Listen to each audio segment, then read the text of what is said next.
Okay, that's here also with animals. They also have a brain, it's got neurons, but they don't have billions of numbers, smaller numbers.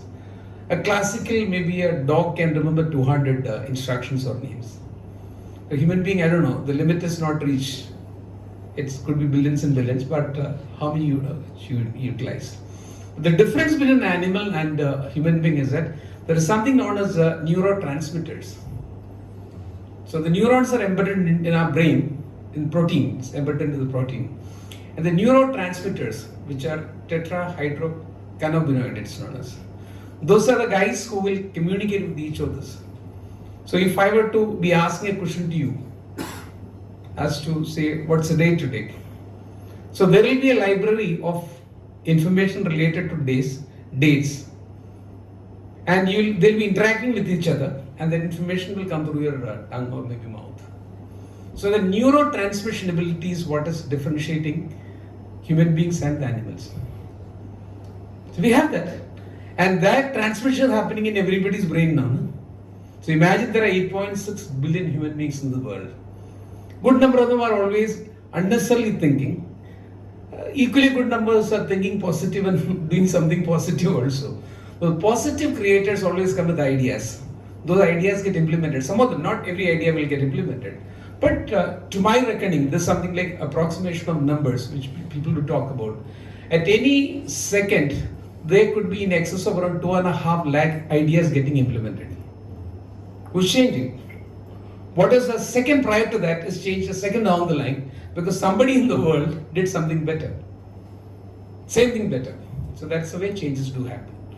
So I realize that this running a company, creating a balance sheet, I need to move out of that and do a little more work for my neurotransmitters.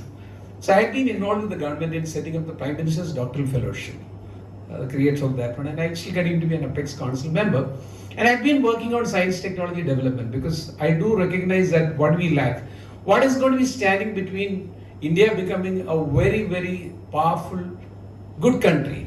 I didn't say powerful, bad country, powerful, good country. And what our ambitions are, our ability to be creating innovations and technologies. Anybody who's advanced their economic wealth in a larger way has always depended upon technology. Whether it's Europe or whether it's America, post-World War Japan, Korea, now China, chance for our country now can only happen through that. So I thought, okay, that's my path. So that's where I took up this position. I have 170 students doing PhD with me now. Only PhD, I only manage PhD. Other than various other things I do that way. And we work only on technologies which will make a difference for the earth of tomorrow. It's not funded by the government. I need to be seeking funds from outside and nobody will give me money unless otherwise it's going to be doing some good for the society. So we work on artificial intelligence, machine learning, quantum sciences on one side, biosciences which will be, because all of us with the affluence happening will spoil our health. So we need more and more medication, better medical sciences. So that's another area. And we'll be ensuring that the climate is downgraded by the day.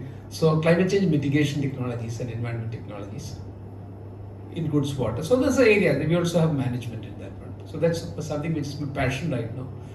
As I learn people like them only, that you need to have passion in whatever you do. So that's something which I've started on. And supporting students to not to take up jobs, but do their own startups. So I'm into this job only for less than 3 years. I'm very happy to say that 7 of my students, instead of giving technology to somebody, has started their own companies with the knowledge that they created. That's something which, say classical things like in life, say people talk about circular economy. What does it mean? It means that there are a lot more of items that you're wasting if you are able to extract something from that. So give an example of, all of you must be consuming, say, jam in the morning, pineapple jam, mango jam. For every kilogram of jam that you produce, you'll be wasting approximately 7 to 10 kilograms of that particular fruit. If you got, say, 10 kilograms of pineapple put into the machine in the Maparos factory in, say, Mahabaleshwar, you'll get 1 kilogram of jam. It produces 9 kilogram of waste, which becomes a pollution problem tomorrow. So the 1 kilogram of jam, after all the packaging, advertisement, distribution, which part of the money will come to you also.